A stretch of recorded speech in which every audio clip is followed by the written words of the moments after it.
बड़ी खबर पटना से। नीतीश, तेजस्वी और राहुल गांधी के जयकारे लगाने वाले पोस्टरों और बैनरों से पटा पूरा पटना। संयुक्त विपक्ष की बैठक से पहले स्टेज हो चुका है सेट। जी हां दोस्तों, बिहार से बड़े क्रांति की शुरुआत होने जा रही है। 2024 के चुनाव के लिए यहां पर शंखनाद होने जा रहा है और इसको लेकर सारी तैयारियां हो चुकी है। क्या पूरी खबर आपको जरूर बताएंगे, लेकिन उससे पहले वीडियो को लाइक करके कमेंट में जय हिंद जरूर लिखिए और रोज की ऐसी खबरों के लिए चैनल को सब्सक्राइब करके बेल आइकन दबाना मत भूलिएगा। दरअसल दोस्तों, आपको बता दें कि यहां पर लोकसभा चुनाव 2024 को लेकर एनडीए को मात देने के लिए विपक्षी दलों ने अपनी तैयारियां तेज कर दी हैं और इसी को लेकर बिहार के पटना में 23 जून को विपक्षी दलों का जमावड़ा लगेगा, जिसमें कई दलों के प्रमुख शामिल होंगे। लेकिन इन सबसे पहले बिहार के मुख्यमंत्री और जनता दल के सुप्रीमो नीतीश कुमार का एक बड़ा पोस्टर पटना के मध्य में वीर चंद पटेल पथ पर उनकी पार्टी के मुख्यालय के बाहर लगाया गया है, जिसमें उन्हें अपने दाहिने हाथ से इशारा करते हुए दिखाया गया है और पोस्टर पर संदेश लिखा हुआ है कि मन की नहीं काम की, जो सीधे तौर पर प्रधानमंत्री नरेंद्र मोदी के मन की बात कार्यक्रम पर कटाक्ष करती है।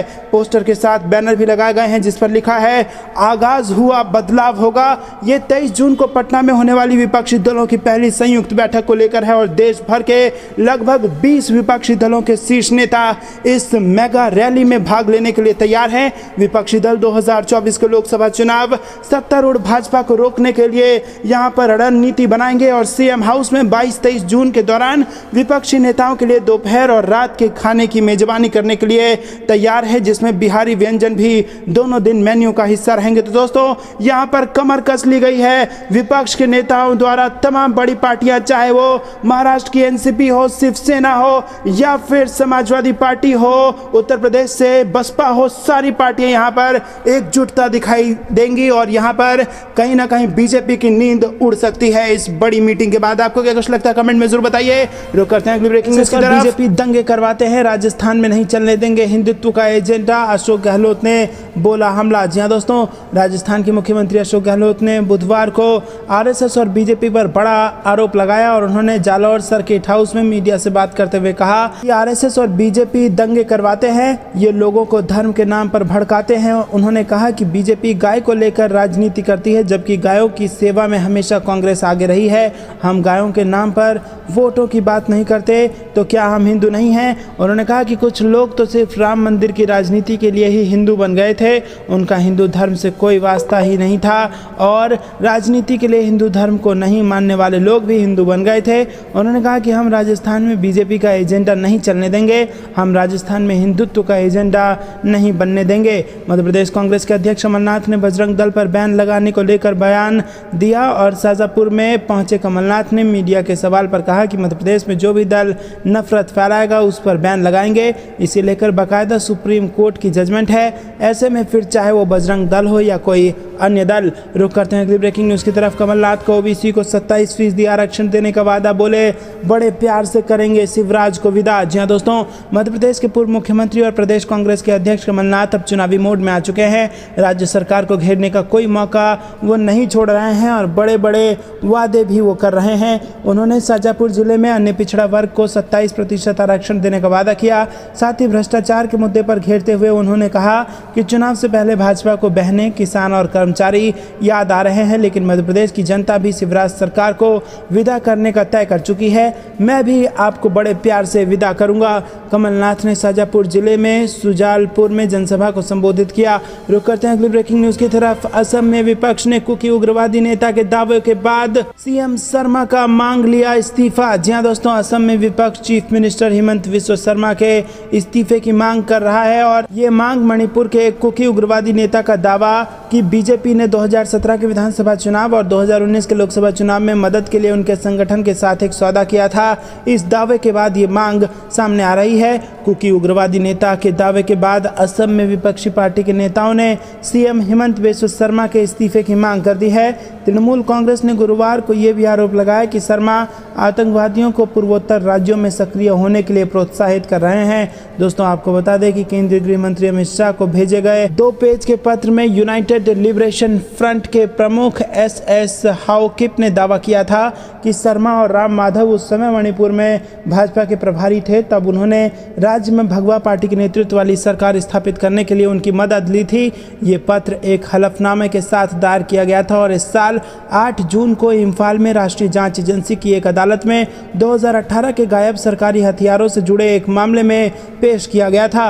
रुक करते हैं अगली ब्रेकिंग न्यूज़ की तरफ। मणिपुर हिंसा ने देश की आत्मा को छोड़ा गहरा घाव, सोनिया गांधी ने वीडियो जारी कर की शांति की अपील। जी दोस्तों, कांग्रेस की पूर्व अध्यक्ष और वरिष्ठ नेता सोनिया गांधी ने मणिपुर हिंसा को लेकर एक वीडियो जारी किया और इसके जरिए उन्होंने मणिपुर के लोगों से शांति की अपील की है। और सोनिया गांधी ने कहा है कि मणिपुर में लोगों के जीवन को तबाह करने वाली अभूतपूर्व हिंसा ने हमारे देश की अंतरात्मा पर गहरा घाव छोड़ा है।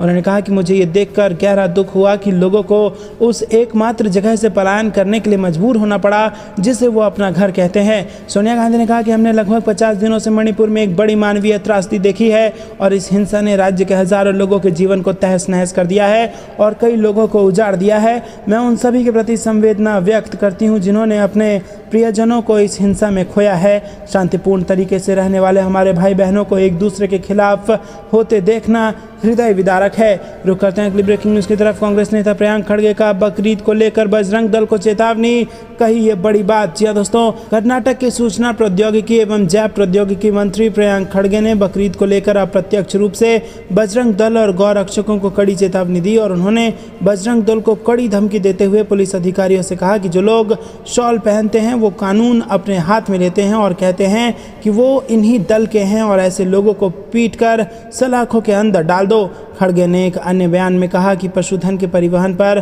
कानून बहुत स्पष्ट है, उनके पास वैध दस्तावेज होने चाहिए। दोस्तों, रुक करते हैं अगली ब्रेकिंग न्यूज़ की तरफ। यूपी में हो सकता है बड़ा सियासी खेल, सपा कांग्रेस के बीच गठबंधन पर चर्चा, दिल्ली में फॉर्मूले पर बातचीत। जी हां दोस्तों, अगले लोकसभा चुनाव के मद्देनजर उत्तर प्रदेश में सभी राजनीतिक दलों ने सक्रियता बढ़ा दी है।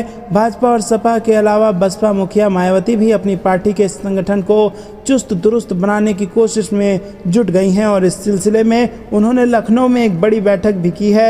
बसपा और कांग्रेस दोनों दलों के सियासी वजूद के लिए अगला लोकसभा चुनाव काफ़ी महत्वपूर्ण माना जा रहा है। ऐसे में दोनों दलों के बीच अंदरखाने गठजोड़ की संभावनाएं भी तलाशी जा रही है। चर्चा है कि बसपा के एक वरिष्ठ नेता ने दिल्ली स्थित कांग्रेस मुख्यालयों में पार्टी के एक वरिष्ठ पदाधिकारी से इस बाबत हाल में लंबी चर्चा की। माना जा रहा है कि बसपा मुखिया मायावती ने इस नेता को चर्चा के लिए दिल्ली भेजा था। हालांकि दोनों दलों की ओर से अभी तक इस बाबत आधिकारिक रूप से कुछ भी नहीं कहा गया है। सियासी जानकारों का मानना है कि 23 जून को पटना में होने वाली विपक्ष की बड़ी बैठक के बाद इस संबंध में कुछ जानकारी सामने आ सकती है। दोस्तों, ये थी दिन भर की सारी जरूरी और बड़ी खबरें। अंत तक बने रहने के लिए बहुत बहुत धन्यवाद। जाने से पहले वीडियो को लाइक करके कमेंट में लिखिए जय हिंद, जय भारत।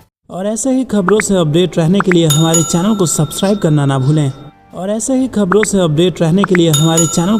करना ना भूलें।